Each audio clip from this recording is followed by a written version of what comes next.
Hello and welcome to the latest episode of the Terrace Scottish Football Podcast. I am your host, Craig Fowler, and on this occasion, to look back over what happened in the Scottish Premiership weekend, I am joined by Robert Borthwick. Hello, Rob. Hello, Craig. Hello, listeners. How's it going, Rob? How are you?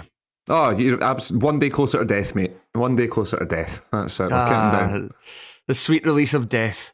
Honestly, it's going to be so warm when it just wraps over me. I can't wait. Oh, how was your weekend? Let's try and find something a bit more positive. Fine. Yeah, fine. I suppose Hearts won. Fine. That's all you can give us. Fine. Yeah, Hearts won. Spent some time with family. You know, the usual stuff. So yeah, all good. How about you? How was your weekend? Yeah, a quiet one. I've still not fully recovered from being ill, and I kind of thought so I had a ticket for the Hearts game. I was also supposed to go out on Saturday and meet my sisters for dinner, but still felt like a bit like crap on Friday. And then obviously the weather was minging, and I was like, do you know what? Sitting in a freezing cold stadium, then forcing myself to drink while I'm still not 100%, probably not the best idea. So just had a night in with a better half, and that was good. Watched Wicked. Wouldn't recommend it. Far too long. No, I mean, it looks like one of the most vile productions ever put to television. It's the opposite of what I would call fun. I've been avoiding it like the plague. Yeah, didn't really enjoy it. It's a musical, and it is very much as a musical. It's not just like not like a lot of Disney productions where it's I know it's not Disney, Warner Bros., but it's not like a Disney film. It's not like The Lion King's a musical where it's talking for extended periods and then there's a song, and it's a good song. It's just basically singing for lots of it, and none of the songs were particularly any good. I think the last one, Defying Gravity or something like that, was quite good. But other than that, 2 hours and 40 minutes. I think I'd have been, and it's part one of two. I fucking hate musicals. I absolutely hate them. I really do. I think Hamilton's good. I went and saw Hamilton. I've heard that's excellent. Yeah, that was good. Enjoyed that. Book of Mormon is daft. I didn't mind that one. Every other musical I've seen is absolute dog shite. So no, I've got no will or want. It's like the second Joker film. As soon as that was announced, I was like, nope, absolutely no chance. That's not going to happen. Yeah, I've seen that as well. That's not a good film. It's not a good film. It's that sort of thing. I like music and I like films. Just never put them together. There you go. But while we're talking about musicals that last 2 hours and 40 minutes, a man who's going to have the time, and now a man of his leisure who can spend that time perhaps watching films that should never be that length, is Stuart Kettlewell. Because today he decided to walk away from Motherwell in a sequence of, I believe it is, 1 victory in 9 games. They were beaten back-to-back by St Johnstone, lost 1-0 in the Cup last weekend, after which Kettlewell was a bit spiky in terms of the criticism from his own support. Motherwell fans were not happy. They basically went out of the Cup with a bit of a whimper. Kettlewell midweek was saying that he's not going to pay attention to those who have not dedicated their life to the game. And then seemingly has now decided to pay attention to those who have not dedicated their life to the game. Because he says he's walked away due to abuse received by his family, and that now they don't want to attend matches anymore because of the abuse that he receives. And obviously that's not great, and there is something that we've talked about both on A View for the Terrace and on the show, the line that supporters do often cross and think they're entitled to do so just because they pay their money. A lot of it is beyond the pale, but you do, at the same time, I can't help but feel a bit sceptical about the timing. Like, it's back-to-back away games, and I don't know. It's a funny one. What's your take on it all? If he's saying that his family is receiving the level of abuse that they no longer want to attend games, then, you know, everything... Too much abuse for one person isn't enough for another, and all this kind of stuff. And I think that if he's saying that it's affecting his family, it's affecting him, you kind of have to go by that, I think. And, you know, he is quite an emotional guy. We've seen it in post-match interviews. Like you say, he's quite spiky sometimes. He's very, very happy sometimes, has a laugh sometimes. Like he's not the sort of playing a straight bat sort of guy. He's certainly someone, I think, who does listen to what people say, even though he says he shouldn't listen to what certain people say, etc. But yeah, if We saw it with Robbie Neilson a number of years ago, jumped at the opportunity to go to Milton Keynes Dons after receiving dogs abuse from Hearts fans, despite having them in a good place. And Stuart Kettlewell, Motherwell in a rotten vein of form right now, but that's a very Motherwell trait. That happens all the time to every manager they've ever had. They go through really good spells when you're like, right, okay, they're going to challenge for Europe, and then they'll drop off. But you know that they will come back. They're never going to be a team that's properly in danger of the drop. You know, and that's not really been the case for a good number of years now. So yeah, he's got them in fifth. I don't think they'll be in fifth for very long with the way that they're currently playing. But at the same time, like, the timing is a bit funny. But if he feels like his family is not happy, if he's not happy, that is one of the best things about being an adult in a free country, Craig. You can just walk away and do something else. And that's obviously what he's thinking of doing now. So, yeah, fair play. He was a bit spiky. I think, you know, certain members of the media weren't particularly loving speaking to him after certain games and stuff like that. So it's like, you can tell that he wasn't having a great time. But yeah, it's a bit of a shame because he did do all in a pretty good job at Motherwell, I would say. 40% win ratio over 2 years. They struggled a bit at periods last year. They went through a really terrible run from kind of around about the kind of this time of year, actually, but managed to pull themselves out, eventually finished ninth and weren't in kind of any real danger as the season got to the business end. He turned around. I mean, he vastly improved Kevin Van Veen. They got, I think, 500,000 out of him. He obviously tremendously improved Theo Bair. They got over £1.5 million for him. So he's made the club money. They're in fifth place. I think you say, as you kind of say, it is a bit of a false position because they are struggling a lot recently without Miller. Stamatolopoulos has been a big miss as well. So there are factors there. I think what this shows... one more thing I would say is that, yeah, to give him a bit of praise, I think maybe a lot of managers these days, you don't really see managers resign anymore. Managers just kind of stay, and they usually stay to get themselves their payoff. Now, I know he has a rolling contract, but I'd imagine that'd be season to season. So at the very least, he could probably get himself 4 or 5 months or whatever's written into that contract in terms of a payoff if he was sacked. And you do see a lot of situations where fans accuse managers of basically just sticking in the job until they are sacked so they can get that payoff. And the fans are usually furious at that because they think the manager should do the quote-unquote decent thing and walk away. Well, he has done that. He's maybe done it for slightly different reasons. He's not done it because he doesn't think he can get a tune at the team anymore. He's just a bit fed up. And that is fair enough. I think what it shows to me is that it's something I've said a lot. Obviously, winning is the most important thing in football. But the style of play does matter. It really does matter. Because what happens is what's happened to Kettlewell and Motherwell. As soon as you start to go through a bad run, the fans turn on you, and they turn on you fast because you don't have much credit in the bank, because you don't accumulate that credit if, when you are winning games, you're not doing it in a way which satisfies the supporters. And Motherwell, Kettlewell, particularly, I think this season has been the worst example of this.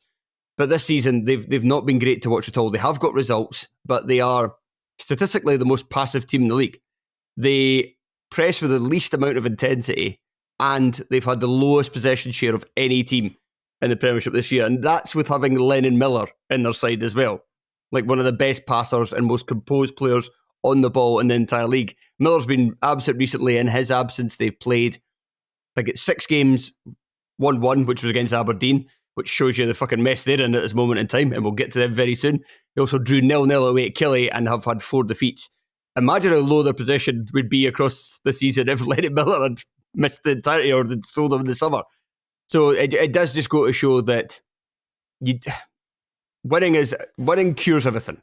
Winning, as long as you keep winning and you keep winning above expectation and you do so consistently, then you're going to remain in a job and fans are going to largely remain happy.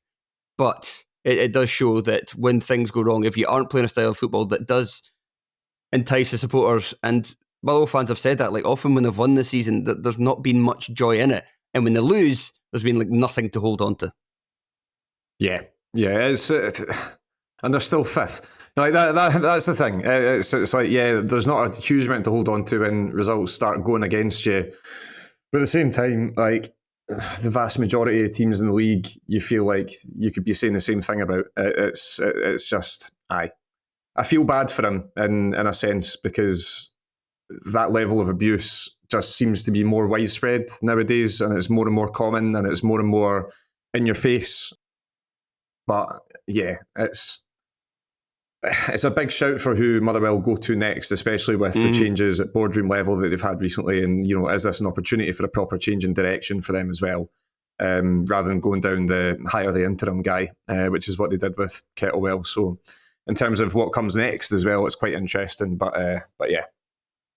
Yeah, I wonder, looking at a list, so there was a list put up from the booking. Now, we should always caveat by saying that these lists are usually just the general names that you see. But it's just the same names, yeah. Yeah, but there is something intriguing about some of them. Like, if Motherwell return to Murder Ball, then David Martindale at 5-2 is intriguing. I would quite like to see... John McGlynn is currently the bookmaker's favourite. Now, I don't think there's really anything in that other than McGlynn is just a popular name right now because of how Falkirk have been playing. But I quite like the sound of that. I would like somebody to take a chance on McGlynn. Now, he might get that chance anyway next season if Falkirk win the league.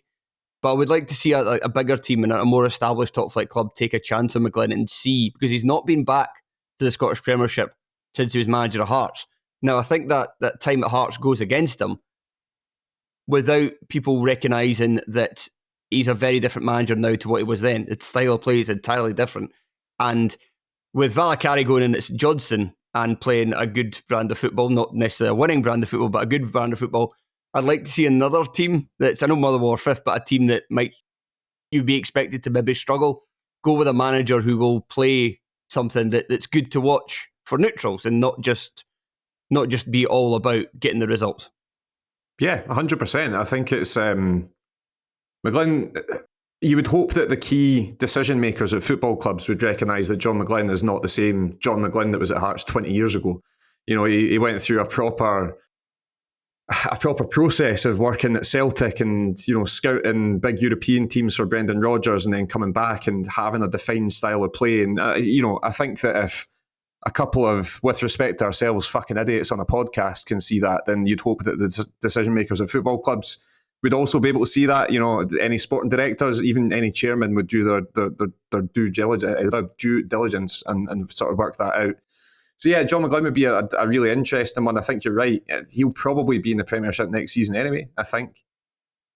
But you look at other managers down there, Scott Brown doing a really good job at Ayr United. You look at guys like Stephen Naismith, who did do a good job right up until he didn't at Hearts. There's opportunities there for decent managers to come in and properly sort of stake a claim. Motherwell must be such a good looking option for so many managers.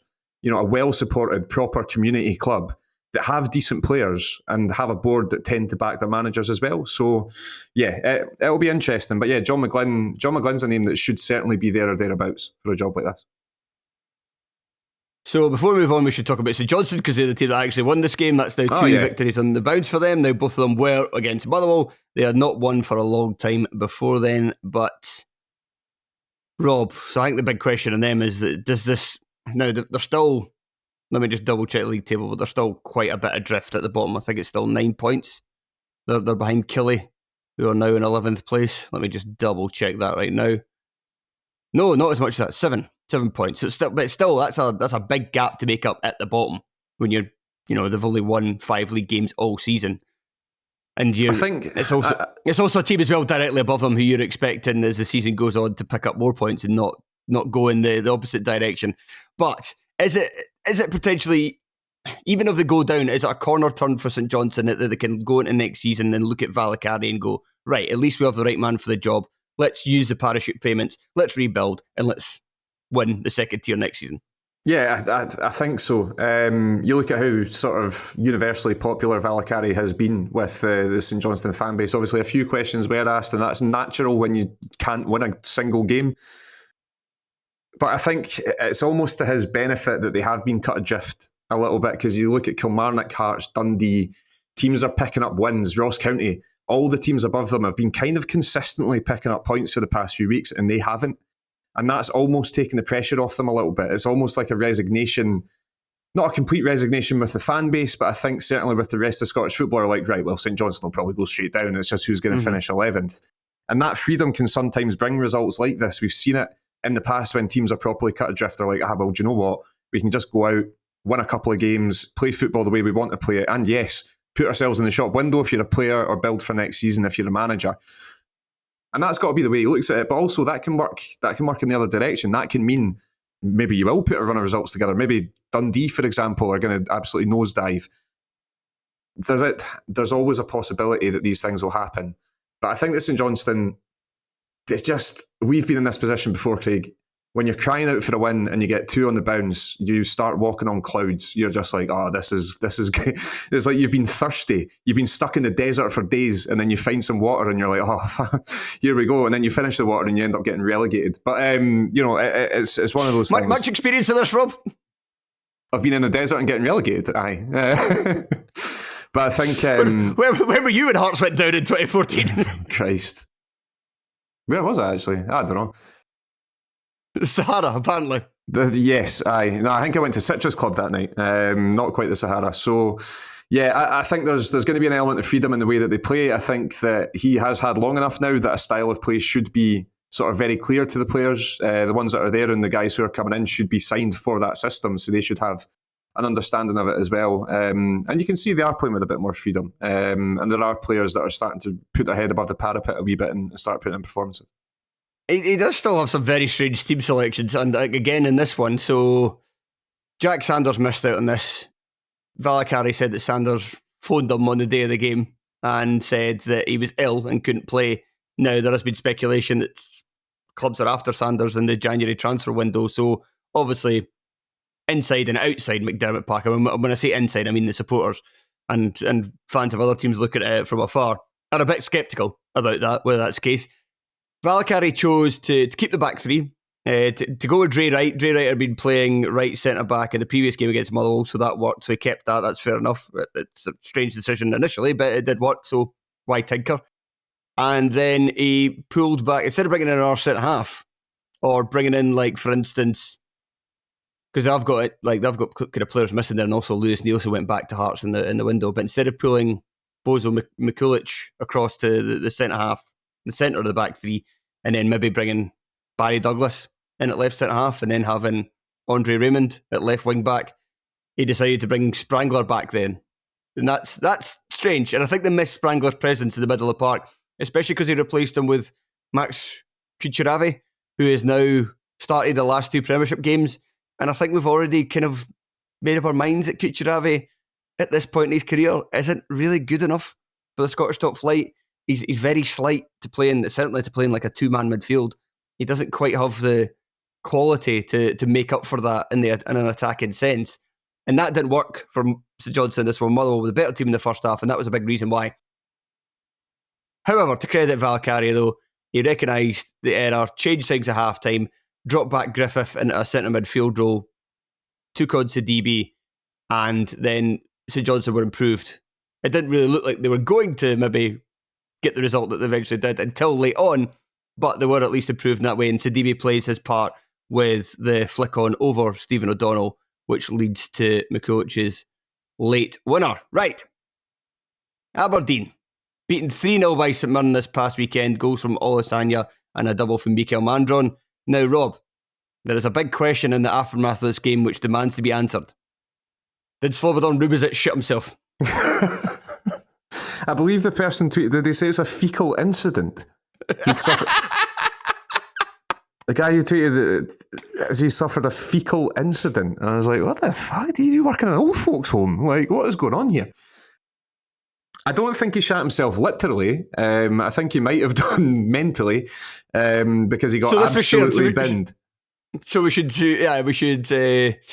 clarify this for those who are either didn't see the tweet or are not on Twitter at all. An Aberdeen fan tweeted a photo, and you can see it as Rubišić is leaving the field on the sports scene highlights, because he was responsible for the first 2 goals, or at least partly responsible. First one I would say is maybe more the goalkeeper's fault, but it depends who, like if the goalkeeper gave a shout or not. We don't know in that, but he's responsible for the first 2 goals. He then asked to be substituted, and he goes off and he's got a brown stain on his shorts as he goes off. Now, it was just a still image we saw, and it did actually look for the still image. It did look like he shot himself. It also looks like Thielen's like looking down at it as well. It's like a perfectly timed image, because it's like the look of disgust on Thelín's face, sort of looking down at this brown shadow, shall we call it, on Rubicic's shorts. Very funny. So yeah, the still image actually does make it look like he shot himself. However, when I watch the sports scene highlights and you see him going off and you can see the brown stain on the back of his shorts, it just looks like mud. And then so I watched this game back, and I paid close attention to Rubicic to see if at any point he fell on his backside, and he does. In the 15th minute, he goes up for a header with Mikel Mandron, he loses his balance and he falls right on his arse. And I couldn't really work it out afterwards, but there was a couple of more close-ups of Rubicic. The angle wasn't great, but on each occasion, I think I could see a bit of a brown mark on his shorts. So, unfortunately, I'm going to have to spoil everybody's fun and say that I don't think he shot himself. I think it was mud. Or maybe that fall was the perfect cover for a man who's just shit himself. Maybe that's why it's spread so liberally. Yeah, he was like, oh God, oh Jesus Christ, right? I'm gonna have to just have a wee fall down here, and then people will think it was mud. Guys like Craig Fowler will think it was mud.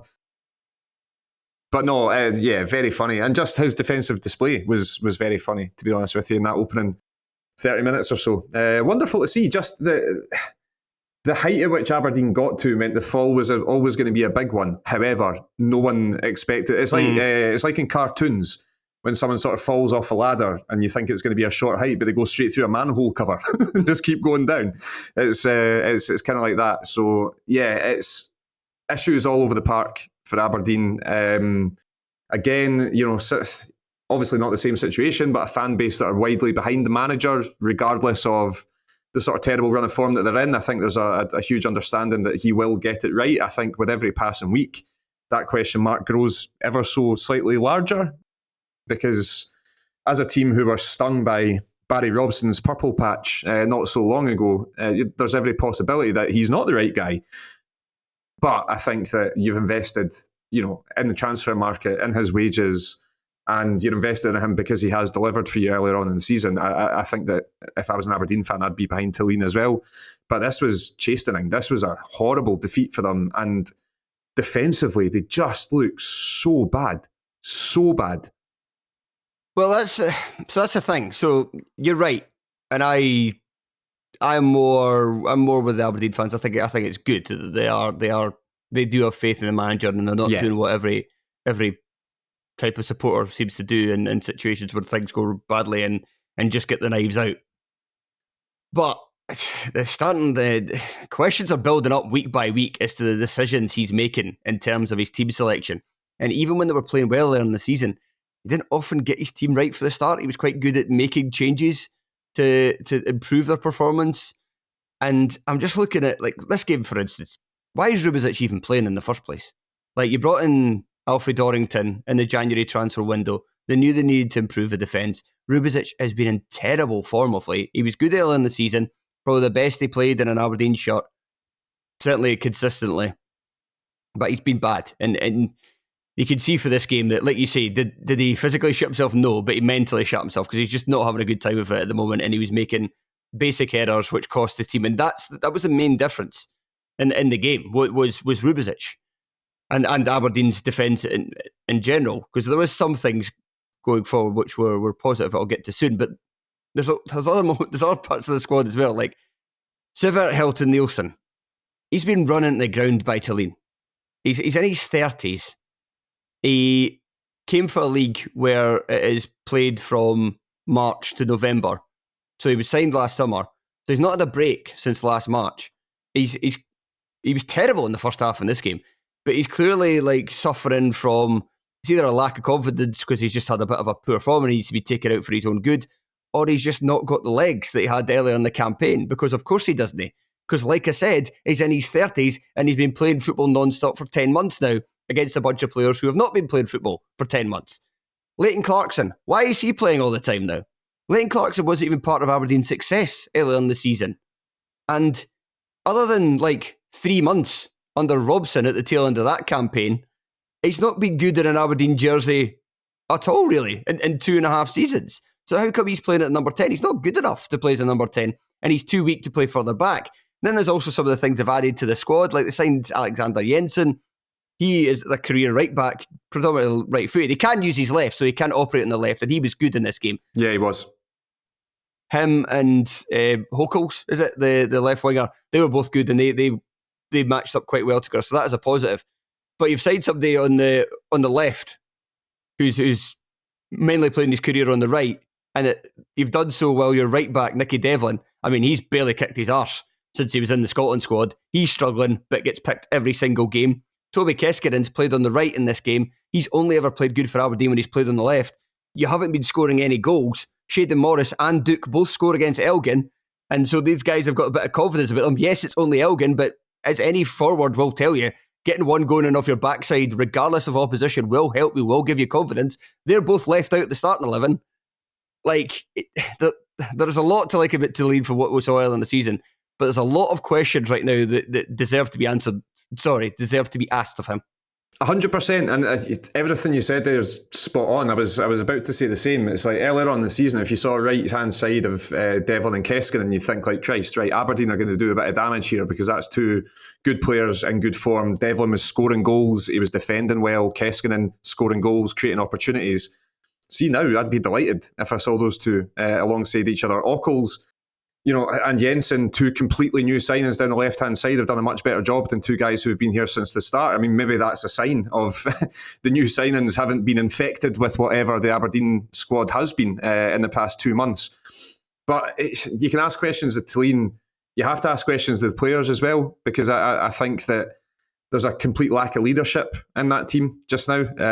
You look at heads going down, like Graham Shinney will shout and wave his hands, but maybe that has a shelf life, to be honest, because his performances have been off it as well. And you look at guys like, Ante Palaversa being brought in. He is a big unit of a laddie who can play all across the midfield and also kind of leads by example in the way that he plays. He was on the bench to start with this one. Like you're saying, guys like Leighton Clarkson are getting the nod, and they are not mentality monsters at this moment in time. So that you've got to ask a question of the players at the same time. And I don't want to be completely Aberdeen pilled by the fans that I follow and sort of mimicking and parroting what they're saying. But you watch Aberdeen and they're right. Kevin Nisbet is another one. A guy that should have been brought in to score a barry load of goals. And he is just a bit of a shadow of the guy he was a couple of years ago, Papi Gay, coming back in. And he's always going to take a bit of time to get back to what he was earlier on this season. Again, he's kind of looking a bit more like the guy that we thought he was, one that couldn't really kick his arse. But, earlier on the season... That's another thing I didn't like. Didn't like playing him as a striker. He should have scored. I think he had the highest expected goals tally of any player in the Premiership this past weekend, but didn't find the back of the net. So in one sense, it maybe should have worked for Thelin. But you could also see as well that he just struggles to do the basics as a centre forward because his touch is so erratic. He's much better when he's played as a number 10 or he's played on the wing, when he's got kind of a bit more room to manoeuvre. Yeah, 100%. And I think it's just, it's sometimes things are completely mystifying and there's no obvious answer to it. And I feel like that's what Aberdeen FC are right now, to be honest with you, because not dissimilar to, and I know I always bring it back to Hearts, but Hearts at the start of this season, it didn't make much sense that we were as shit as we were. And we were. And we lost a manager because of that. So, these things sometimes happen and you can't quite put your finger on why. But Aberdeen have got Hibs away next. Hibs who are playing well and have a lot of confidence, despite the fact, obviously, they chucked a late equaliser in against County. It wouldn't be me. But you look at what's coming up for Aberdeen and you worry for them. They need to have a statement victory at some stage soon. You could see the relief of the Elgin game and getting the goals and getting the victory there, but they've done absolutely nothing to carry that forward into the league. So as funny as it is, you do have to have a bit of sympathy as well, because it's everyone at Aberdeen, all the fans, the buzz, the sold out stadiums earlier on this season has basically disappeared because football fans are fickle. Apologies to St Johnstone earlier for not talking about their victory much from their perspective, and again, apologies to St Mirren for doing the same. It's just that we're talking about two clubs that are in crisis right now. I'm sorry, St Mirren, you're not the story here. You're just not. Yeah, aye. But what I'll say with this is that I think it shows it's a big result for them because they had 4 consecutive defeats after the victory over Rangers in the league. They then beat Queen of the South in the Cup last weekend. But it feels like They were one of the fan bases. It feels like every fan base is just unhappy at, like, apart from like Celtic or Dundee United, just about everybody else has kind of been unhappy because the table's so close together. And after like 2 bad results, it's very easy to kind of look behind you and go, oh God, if this continues, we could be 10th, because literally everybody else can be. It's that kind of tight a table, or sorry, even 11th. But I think this game showed why I've always kind of felt like I've relayed some of the kind of frustration I've seen for St Mirren fans, but I think I've said in past episodes as well that I generally think they'll be fine, and I think this game shows why. Is that they are a team that stick, one of the many teams that stick to a 3-at-the-back system regardless of results or who's playing well, but they do have a bit of adaptability in their side, and I think it showed with this one. So, and we've seen them do 3 different things this season. They can either go Olasanya up top by himself with a couple of number 10s behind them. In that case, they typically tend to kind of fire the ball in behind, like low in behind, or do up and unders, or put it in the corners, let Olasanya chase it and get them possession high up the park. Or they could play with a Mandron or a Yunga up front by themselves, either playing Olasanya's one of the number 10s or him coming off the bench. And in that sense, they can then go long and just try and set up camp in the opposition half. Or they could do what they've done in this game, and they can go with Olasanya and Mandron, and you can have a kind of big man, little man combination. And that means that Greg Kiltie, one of St Mirren's better attackers over the last 18 months or so, he has to make do with a place on the bench, but that provides you a bit of depth that you can maybe change things later in the match if they aren't working. And it also meant as well that playing with the 2 up top and having a kind of regular centre midfield 3 meant that Caelan Boyd-Muntz could come at the back and the side. He's somebody that's not done a lot this season, but I have spoken about quite a bit just because he's had such a significant drop-off from last year that I've found it quite interesting. But he played well in this one. I was impressed with him alongside O'Hara, who... O'Hara was decent. I thought Boyd-Muntz was better, and I keep calling him Calvin. Killian Phillips was better than him. So, yeah, like I say, I think this showed St Mirren's adaptability, and generally, I don't know where they're going to finish because it's just hard to look at many teams in this division and say definitively where they're going to finish. But I don't think they have much to worry about in a relegation sense. No, I don't think so at all. And I think it's testament to the job that Stephen Robinson's done there since he went in. He's done a superb job with St Mirren. And, similar to what we were saying about Motherwell earlier on, they might go on dodgy runs of form, but you can always rely on them to then go on a good run. And you see guys like Olasanya hitting form, guys like Mark O'Hara, Killian Phillips, again, up against his old side. I keep forgetting he was on loan at Aberdeen last season. And they've got so much, they can change it up. They've got delivery from wide with Scott Tanser, which is always on the money. But in this game, they just went direct. They just went, do you know what? Actually, Olasanya's faster. He's going to be quicker than these guys. Let's just put balls over the top and test the fuck out of Rubezic or Dorrington or whoever it was at that stage of the game. And it worked 3 times. It worked 3 times because he just unsettled them by what he was doing. Mandron, obviously, for the third, but Olasanya for the first 2 in terms of scoring and setting up. So they have this ability to play in different ways, and I think they can adapt to the opposition that they're playing against. I think it probably took them 5 minutes to see what that Aberdeen back line was like, and they're like, okay, these guys are playing on rollerblades, so let's just stick this over the top and see what happens from it. So adaptability is key, but also you talk about mentality. Aberdeen don't have it. St Mirren have kind of always had it. Maybe sometimes it doesn't go in their favour, maybe they don't get the result, but they've always got players that are going to be absolutely running through brick walls for that football club, for that manager and for their teammates. And that's such a huge thing that I've always sort of enjoyed and appreciated about Stephen Robinson's sides, even at Motherwell, but at St Mirren in the last couple of years as well, is just like, you want to see players fighting. You want to see them scrapping, working hard, and that is absolutely in abundance what you're going to get from St Mirren. But that's not to say there's not ball players in there that can make a difference as well, because there absolutely is. Right, let's move on to our third game, and that was Hearts beating Kilmarnock by 3-2 on Saturday at Tynecastle. Scoring was opened by Elton Kabangu. Killie equalised not long into the second half through Bobby Wales, but Hearts then quickly found themselves 3-1 ahead. A header from Jamie McCart from a set piece, and then George Grant with a header, despite the fact that it's George Grant and he'd just previously been lying on the deck a couple of seconds beforehand as he somehow outjumped Kieran O'Hara in the Killie goal. That wasn't done there though, as Fraser Murray got Killie back in it to set up a tense finish at Tynecastle, but Hearts get the 3 points and finally move off 11th spot in the table up to the dizzying heights of 9th now. Rob, I kind of thought this was a game where I didn't think Hearts were great. I didn't think Killie were great, but I thought it was an entertaining game. I felt like both teams didn't really have as much control of it as they would like. I think Killie... Actually, we'll get to Killie in a second. I'll talk about what Hearts did well, first of all. And I think the most impressive part of Hearts' performance was the performance of the front two, Cabangu and James Wilson. I wasn't too thrilled about them being partnered together before kickoff. I thought they were maybe a bit too similar. But what they both do give you is strong and willing running. And that just caused nightmares for Killie's defence. Yeah, it did. They didn't enjoy it at all. Again, relatively direct. And I think that with playing Spittle and Grant as your wingers, you're not playing out-and-out wingers. You're playing two attacking midfielders wide. But every time the ball came to them, they were clipping it over. They were just clipping it over the top. They were just going, right, okay, we know what run Elton's going to make. We know what run James is going to make. Let's just hit it into that area and see what happens. And it was effective. Killie didn't like the ball sort of raining on top of them. Dees especially had a bit of a tough time. He did not enjoy it at all. And you look at, James Wilson is very much a rough diamond. He has got a lot of good traits and qualities. I think running is one of his biggest traits. He's a very, very good, willing sort of guy, and he knows where to position himself. And that's kind of where the first goal comes from. He needs to work on his hold-up play generally, but he kind of makes the most of a mistake.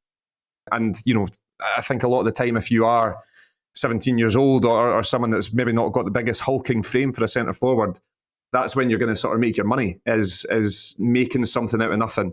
And that's what he did with the opening goal, getting the ball across and then eventually sort of pinballing it back into Cabangu to score. And Cabangu, I love the guy's attitude. I think his work rate looks absolutely spot on. He's very vocal. He spoke to Wilson throughout the game, as well as sort of taking George Grant and Blair Spittle aside as well to sort of say, right, this is where I'm going. He's wanting to come up to speed as soon as he can to let the players around him know, like, this is where I'm going to be. But the most important place that he was in that game was when James Wilson did win that ball, he just stuck himself between the sticks and waited for something to come his way. And that's what you love to see from a number 9, a guy that's going to be your sort of focal point in attack. So, yeah, I think that both of them gave Kilmarnock not a torrid time, but certainly made them think, we were able to take advantage of that in terms of the goals that we were able to score. But I was with you. When they both started, I was like, it's two guys that are going to be doing mostly the same thing. But if the midfield is then in tune with that, and if the defence is in tune with that, and they know that that's what they're going to be doing, then it can work. And it did. Killie, I think the disappointing thing for them is what I was alluding to earlier, that they just didn't make it difficult for Hearts. And that's what you expect from Killie at Tynecastle, or anywhere that Hearts play Killie. You expect them to make it difficult, and you expect them to really make Hearts earn it. And Hearts were good, good going forward, but it wasn't really that difficult. There was the forwards played well to kind of stretch Killie, but there was just a lot of things, like there was just kind of basic errors. I know there's a bit of controversy about the first 2 goals as well, but you can still look at other moments in that and say it's not great defending overall. And there were other very good chances that Hearts had in the game that you just don't expect to get that many opportunities against a Derek McInnes or Steve Clark or even Angelo Alessio side to come into Tynecastle. You expect to have to do the fundamentals and the kind of intangibles in the middle of the park and win your second balls and fight and all these things that sound like cliches, but it's kind of what Killie have built an identity on for, I don't know, coming up for the best part of a decade now. And there just wasn't a lot of that. And I kind of felt that McInnes was partly responsible for that and the team that he set up with. So he's also as well, he's kind of fallen in love with these lopsided formations again. Like in the use of Corey and Daba as either like a centre half or centre midfielder or left back, left wing back, doing every single one of those jobs at once in the same game kind of thing. But he's also, in this one, he had Polworth, who was decent, Fraser Murray, who was probably their best player, to be fair, but alongside McGuinness. So that's 3 footballers. And it's just, it was just maybe a bit too much there. McGuinness struggled, had maybe one of his poorer games at Killie when he's been fit and available. You would just think for a bit more balance that you would have Watson or Donnell in there. But he's obviously kind of doing it so that he can have a bit more, he could be a bit more flexible in moving the pieces that around the field. So it means that Murray will obviously could go wide. So at times they were a 3-5-2, but they also looked like a 4-4-2 a lot of the time. Murray going wide, Ndaba dropping back, he can then also kind of move into central areas as well with Murray dropping deeper. You've got Ramsey on the other side, who is a right back. He started at right wing back. That's fine. He's got those attacking instincts. But then as they're shifting over and Lewis Mayo's kind of more as a right back, that pushes Ramsey up to right midfield. And then you're taking away what makes kind of Ramsey good in terms of doing that kind of Andy Robertson charging from deep style. And so, I don't know, I just felt like it has this season quite a lot tinkered with things. And I think he's had to in a sense, because they have had a lot of injuries and they have had a lot of suspensions. But I don't know, it's times like this, you kind of look, you sit back and you look and you think, are you just trying to be a bit too smart for your own good? Yeah, I mean, as soon as I saw the lineup and David Watson wasn't starting, I think I'd probably be surprised every time David Watson doesn't start. I absolutely love him. I think he's a quality footballer, and I think especially for games like Hearts away, he's the sort of guy you want to have in the middle of the park, especially if you're coming up against the likes of Beningame and Devlin, like absolute sort of sniffer dogs that are just going to be trying to take the ball off you as soon as they can. They obviously suffer from a lack of Vassell or Cameron having a big guy up front. I think that it's not daft to say that. It's such a huge part of how they play, and with Marley Watkins and Bobby Wales, you've got two very talented I love Marley Watkins. I've really liked him for a number of years now, but he's not going to give you what a focal point proper number 9 is going to give you. And then when that happens, you need to have a guy like David Watson sniffing about, because the ball's going to come back into the midfield. It's not going to stick when it gets there. And McGuinness, Polworth, they just weren't doing it. It felt like they were a yard off. And to be honest with you, it felt like Hearts were a yard off as well. You know, neither team really sort of took the ascendancy in this game, but Hearts had just about enough more than Kilmarnock did to make a difference out of it. And I think that was, I was surprised by Killy's level of performance, because I'm so used to seeing them come to Tynecastle. And if I'm honest, play like how I want to see Hearts teams play at Tynecastle. Run over the top of you, play with intensity, get in behind and create opportunities. They created some towards the end when Dan Armstrong came on. He was decent when he came on the right-hand side for Calvin Ramsey. But again, it was too little too late. It wasn't enough because of, simple errors that essentially led to Hearts getting that 3-1 lead. And, even though it is 24-25 Heart of Midlothian, they're very unlikely to give up a 2-goal lead at home. So they shot themselves in the foot, Kilmarnock, and it just was not at all what I was expecting to see from them. I know McInnes was going off his head about refereeing decisions afterwards. I think a lot of his anger and his frustration is probably just at his team, but he wanted to not call them out. So he was like, I'll just shout about the officials instead, and that's how I'll get my release. So, not disappointed in any stretch of the form, obviously, but surprised to see how Kilmarnock played. But listen, man, they'll still be absolutely fine. They're in 11th spot just now, but they are merely guardians of that spot. They're not going to be there come the end of the season. Well, you think so, and I've thought that all season, but the longer it's going on now, I mean, we're in late January now, and they've got a lot of players out, but at the same time, so do a lot of teams in the Scottish Premiership. There's a lot of squads you could point at and say that they've had to deal with a lot of injury issues this campaign. So, but I still agree. I think they will be fine, but I mean, I think Kelly have thought that all season as well, and maybe fans are getting a bit worried that there is potentially almost a complacency that there just will be an assumption that they will get themselves out of this, and they haven't yet. Right, okay, let's move on to our fourth game, which was the match on Sunday. Dundee United 1, Rangers 3. Dundee United opened the scoring through Sam Dalby. Rangers equalised not long before the half through Mohamed Diamande, who was later sent off in stoppage time, but not before. Robin Proper put Rangers ahead, and Cyriel Dessers with another outrageously good finish in what's been actually, do you know what? Let's just start with Cyriel Dessers. I saw a tweet from a Rangers fan saying he's been watching football for 40 years and Cyriel Dessers might be the strangest player he's ever seen. I mean, let's just go through his last week. Last Sunday, he misses an open goal against Fraserburgh. Goes on to score a hat-trick in that game. Right, okay, whatever, it's Fraserburgh. Then scores a goal that will be remembered for decades to come, as Rangers briefly equalised against Manchester United at Old Trafford and looked like they were going to get a draw at the game. A goal that I know you loved very much. You, in fact, take it away with your effusive praise of that moment. Outrageous. That is a world-class goal. If that was scored by Rasmus Højlund at the other end, then Sky Sports and all that would be talking about it for ages, because That ball is coming from a distance, from a height, over his shoulder, and in one movement he takes it down and smashes it into the bottom corner. It is outrageous. It's so good. It's so good. And it's like, I think it was you put in the group chat. It was like, decent finish. I was like, fuck off. It's way better than decent. Like, what are you talking about?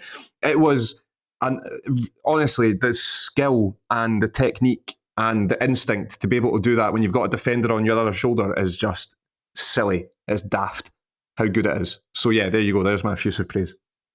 Sorry, it was a muted description. I was just kind of unsure of how Tony could just check Twitter. Like he was like, "Oh, don't have signal. Don't have signal. Don't have signal." It's like, check social media. Like, and then even when he was like, "What's happening at the end? Is the game still going on? Like, tell me." It was like, "Check Flash Score." How can he say he's not got signal? He's on WhatsApp. Like, what are you talking about, Tony? But then, yeah. So then this past weekend, it scores a belter goal against Dundee United, like a kind of discount version of Lukas Jukovic's strike in the 6-0 game. Not as quite tight an angle, but firing it in that kind of little gap that it has to go into the far top corner and smash in off the side net, and very aesthetically pleasing goal to watch. And Dessers, like, he misses such inexplicable sitters, but he also scores terrific goals. He scores consistently. He's got 40 and 89 games for Rangers, but Rangers are probably a better team most of the time when he's not in the starting 11. But he was definitely somebody you'd like to have about the place. But he'll probably be sold in January.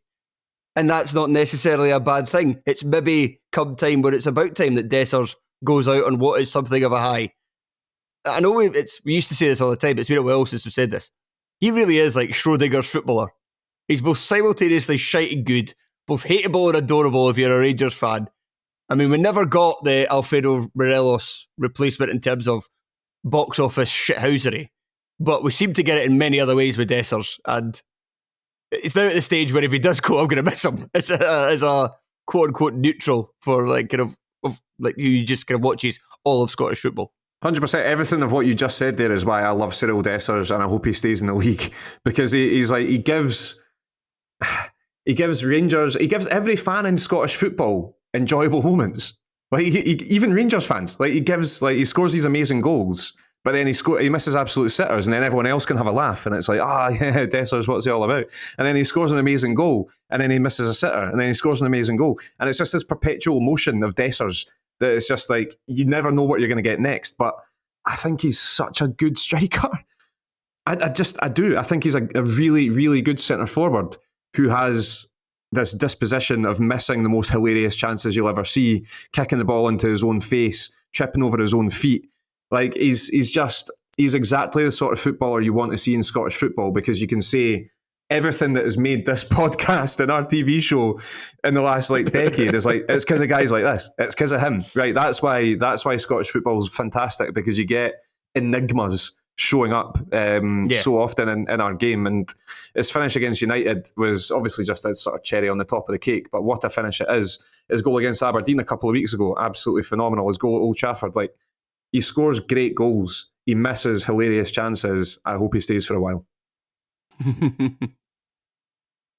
Dundee United, before we move on, so I think it's clear, you can see the night and day comparison with United in this one and the last time they played Rangers at Tannadice early in the season, and how much more confidence there is about the place, how much more confidence Jim Goodwin has in his players and himself and in the team to get a result against somebody like Rangers. Because the last game, I mean, they played with their defensive 3-4-3 with Kevin Holt in centre midfield.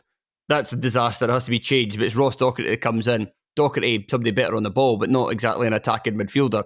And it was a case of kind of damage limitation, try to get control of the game, and then late on try to push for an equaliser.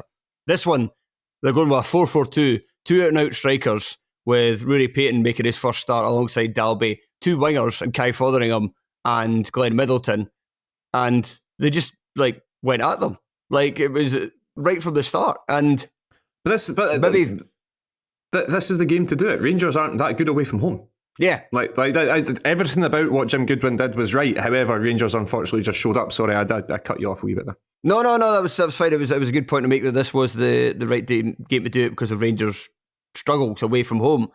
And they were a bit unfortunate as well. Like they hit the post before they scored. They had other opportunities. And then it also, I mean, there's the whole thing about goals change games, but Rangers were coming at us and they say they scored a good goal, actually. I'm going to couch very good. They scored a good goal from Amadou Monday. It's not great defended for United. I'm not sure about Walton, but I think he's unsighted. But he's unsighted because the United defenders in the area are too passive and allow Diamonde the time and space to get that shot away. Now, it is a good finish. I'm not taking it away from him in that sense, but that could have been done a lot better. At that time, you get to half-time. You'd be the better team in the first half overall. I think at that point, in hindsight, Goodwin maybe think, to get ourselves a bit more control of the game, maybe we should have taken off a midfielder, or the midfield two didn't have the best of matches. Bring on somebody else, get ourselves a bit more control in this match and build our way into it in the second period. But he's just watched 45 minutes where for 35, at least, of those minutes, they were causing Rangers lots of problems. Like 35, 40 minutes. So there's not much evidence there to say, like, okay, I should change this. And if you do change it and it does go wrong, you're obviously going to be pilloried for that as well. And then you would maybe change it into the start of the second half if Rangers are on top for the first 10 minutes. But what happens instead is that 4 minutes into the half, Rangers score with a deflected goal. It's not defended very well again, but it is, again, a bit unfortunate. And then at that point, you can see for the rest of the game, again, they hit the post once more. But it was kind of, a lot of it was kind of running one-way traffic with Rangers really kind of running over the top of them. And once more, you can maybe make a change, put in an R centre midfielder, try and get a bit more control, but you're 2-1 down. You've gone with an attacking game plan to start with. Are you really going to take off a forward in that situation? No. No, absolutely not. And I think everything you just said there was kind of spot on. It's like, I think he got it right from the start. I think because of the way the game went, he couldn't really change it halfway through because you've got your goal threats, you've got your, Dalby obviously got his goal and Rory Payton is on there as the new guy who certainly one of his biggest attributes is just putting the ball on the back of the net. So I think you rolled the dice before kickoff with that one, and you kind of have to stick with it a wee bit, especially when you look at the potential changes that you've got on the bench. Obviously, I know Trapanovsky came on, Big Jort van der Sande came on, the striker who never scores. Sounds like a Harry Potter novel. But yeah, it's like they've got these things that they could change and change the system and stuff. But he was right to go about it the way that he did. And I think that you're looking at a Dundee United side that just now that absolutely have so much credit in the bank with Jim Goodwin because they've had a season that's probably beyond their dreams after having come up from the Championship. But they have lost 4 of the last 5 games now. So it's like, right, well, does something need to tweak? Does something need to change a little bit? Obviously, he's moved into the transfer market and picked up Payton and Fiorini. Fiorini obviously came on quite late on in this one, but interesting to see how he can sort of make a bit of a difference in the middle of the park as well. So, yeah, Dundee United went for it. It didn't work out. No one's going to judge them for it, and they can just sort of move on now with their next few fixtures. And at this stage in time, I'd probably put them as favourites for third. Yeah, well, it's hard to really look at anybody else. I mean, I do. Well, actually, this is a good segue. But the one team I do kind of have my eye on for potential third place, especially now that they've got one of their better attackers back in the fold after a long time out through injury, or at least we assume he's one of the better attackers. He certainly looked quite lively in August after initially signing. That's Kieran Bowen. I'm, of course, talking about Hibs. The reason why I wouldn't pick Hibs is just usual with Hibs, and that you just always assume they're going to make an arse of it some way, even when things are going well. And things are still going well for Hibs because that is now, I believe, 12 games where they've only suffered 1 defeat. I think I'm right in saying. And that 1 defeat was against Celtic. That is all competitions, that includes Clydebank, of course. But yeah, they drew 1 each with Ross County this past weekend, with Hibs opening the scoring to Dylan Levitt in the first half, but County managing to get themselves a late equaliser from the penalty spot. Ronan Hale scoring. Now, Rob, there was some refereeing incidents in those other games which was kind of glossed over because we usually like to talk about the football side of things more than the official side of things. However, I don't have quite as much to say about this game overall from a kind of tactical or player performance standpoint, so we can maybe talk about the decisions of this one. The 2 penalties that were given against Hibs. I know you're not a fan of either, and neither am I have to say. Soft as shite, both of them. Like, Letter of the law. Yes, it hits Nicky Cadden's hand. Yes, his hand is away from his body. The ball is running out of play. There's not a single Ross County player in the vicinity. It doesn't make a single jot of difference to how the game is being played. And it's come at him from, I can't remember who it was who was running across the front of him. James Brown. And he's right in front of him. He's just put his hand out like that. Hearts had one given against us for James Penrice, very similar a couple of weeks ago, with a handball in the box as well. And it's, I don't know, man. I just think it's so soft. I can see why that one's given. But I hate decisions like that, especially when you're re-refereeing it. You didn't see it at the time, so don't give it. Don't go back and give it. And when you do look at the screen, realise how football's played. That's made no single difference to the gameplay at all. What I didn't like about this, so Wally Collum talked about this recently in terms of players are going to get punished if their hand is away from their body and it hits their hand, and his hand is away from their body and it hits his hand. So on the one sense, there is a part of it that makes it hard to argue with. On the other hand, it does still say in the rules, like it has to be deliberate. Now, a lot of times they're given for deliberately making your body bigger. Now, but is that what Nicky Cadden is doing in those incidents? No, because there's nobody behind him. There's no reason to do the ball. He doesn't really know anything about it. He's not making a deliberate act. It's not one of those cases where a ball is crossed. Say he was at the front post and his body shape was like that and the ball hits off his hand. Yeah, penalty. He's deliberately making himself bigger. That is a bigger target for the ball to go past. Therefore, if it hits his hand, should be a penalty. That's not the case that's happening here. And so, yeah, I didn't like that either. And the second one, the second one, the ball's out of play by the time the player gets hit. The problem with that is just the lack of consistency. Because so many times in games, I'm saying, like, if it's Hearts, I'm screaming. And if it's anybody else, I'm arguing. Like, how is that not a foul? Like, you see it so many times. How is it not a foul? Where an attacker gets a shot off. As soon as he gets a shot off, he's wiped out by a defender. And the defender coming in is obviously influenced how he's going to hit the shot. And the defender doesn't win the ball, he fouls him instead. But the ball's already away, the ball's already gone past the post or over the bar or whatever. And therefore, 9 times out of 10, I would go as far to say, the referee doesn't give it. And in this instance, like, I'm not even sure if he is actually shooting. I think he's trying to take it past the goalie. But like you say, the ball's away. I think even by the time that contact is made, and I might even actually think that he might be leaving his leg trailing a bit in order to initiate that contact. I am fairly certain that ball is out of play. That said, I'm glad that VAR didn't intervene because I just don't like it when VAR intervenes unless it's absolutely 100% the wrong decision. And while I am 90% sure I don't think it's the right decision, or at the very least, I think these decisions should be given more often if you're going to penalise one like this, I'm just always glad when VAR does this stick its fucking nose in. Yeah, I would agree with that. I'm glad VAR didn't sort of call the referee over and all that kind of stuff. But it's just two incredibly soft penalties, and it just does my head in week after week when we see stuff like this. So the handball is an annoying one, but his hand was away from his body. But the second one, the ball had essentially bounced off the advertising boards, come back and hit the goalkeeper by the time he made contact with the Ross County player. Like that's how gone the ball was at that stage. So, you know, I feel like Hibs can have some pretty fair grievances with those decisions. Also, one of the worst penalties I've seen in a long time from Jordan White, by the way. So bad. Like, come on, Jordan. It's not the 90s anymore. Like, just staring at one corner and rolling it in the other corner doesn't work. Goalies are aware of this now. But Joe, I'll say, like everybody was saying, like, oh, Ronan Hale, that was a proper penalty. That's a good penalty. You watch Ronan Hale, like he hits it hard, so it's got more of a chance, but he doesn't put it in the corner. If Smith goes the right way, that's saved as well. And I had a look at the replay of like the angle from behind the goal, watching Hale's eyes. He just looks at the ball. He does not, like, that's not a good penalty either because he doesn't put it in the corner. And like I say, if the goalie goes the right way, that's also saved. Yeah. But it's better to put it with power and you've got more of a chance of it squeezing under the goalie than White trying to do the deception thing.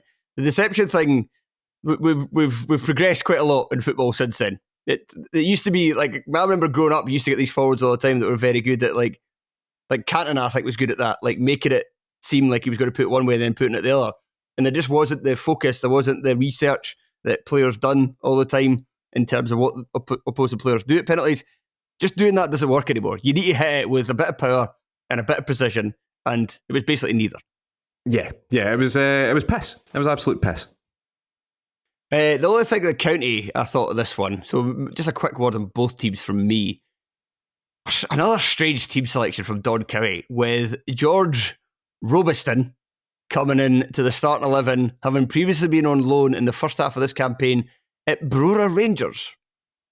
I mean, even stranger than that, though not entirely unexpected because Don County never changes his formation. He's another one of those managers.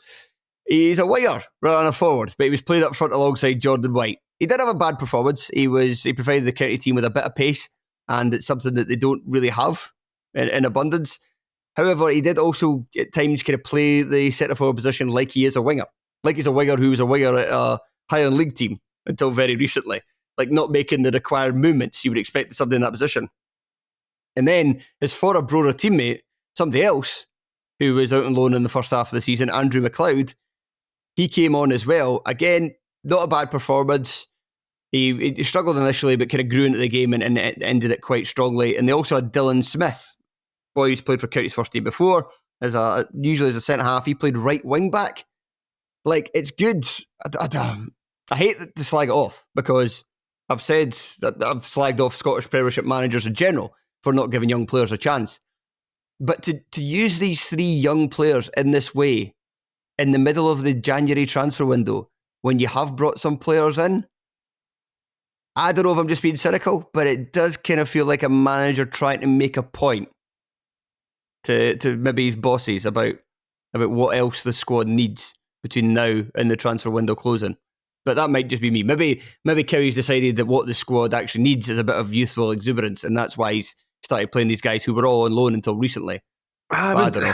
I would err on the latter for that. The Highland James Bond. I hope that's right. The Highlands James Bond doesn't strike me as a man who's going to be making points in his starting lineup again in a team that, in a game, that he could really do with picking up points in. I just don't see that as being the case. Maybe he was going for the element of surprise. You know, are Hibs going to have watched Robertson and all these other guys? Possibly not. So it sort of gives him something a little bit different. So yeah, it's maybe it can be used as a useful reminder to the board. It's like, oh Christ, actually, we do need a centre forward, don't we? Rather than being like, Christ, Don Cowie's just sabotaged a Premiership game against Hibs to try and make a point to us. So yeah, I would err on the side of he was just trying something different. Okay, Rob, and I was going to say that'll do is one quick word on Hibs. I think what stood out for me for this one was Chris Cadden. David Gray only used 3 subs. Cadden looked like he was struggling towards the end of the game. He looked like he'd run his race, and Gray just didn't really seem to see it. And I think that kind of hampered Hibs and trying to see the game out. Lewis Miller was there. I'm not a big Lewis Miller fan, but in small doses, he does have his use of the Scottish Premiership. And I think him, fresh legs, the guy certainly runs all day. Put him at that right wing back position instead of Cadden, and I think Hibs would have maybe had a better chance of seeing this one out. The subs in general didn't really help Hibs. They kind of, having had quite a bit of, other than the penalty, obviously, having had quite a fair bit of control of the game early on, that dissipated as things went on. But, as I mentioned at the top, a big boost for them getting Bowie back for his first league game since the 1st of September. And absolutely, and... No, go for it. No, I was just going to say, and the Hibs goal was lovely. The little back heel from Chantis in the finishing with it. Really, really, really nice goal. Chantis turning into this absolute worldie of a footballer. To be fair... Player of the month. It should be a player of the month contender. Yeah. To be fair, like the Hibs fans that we know told us, play him in midfield and he'll be good. And we're like, come on, there's no chance. And it turns out he is actually a really good midfielder. So yeah, no, it was a aesthetically very, very pleasing goal. All right, that'll do us. Thank you very much for listening. Rob, thank you very much for joining me. That's okay, anytime. Apart from Tuesdays.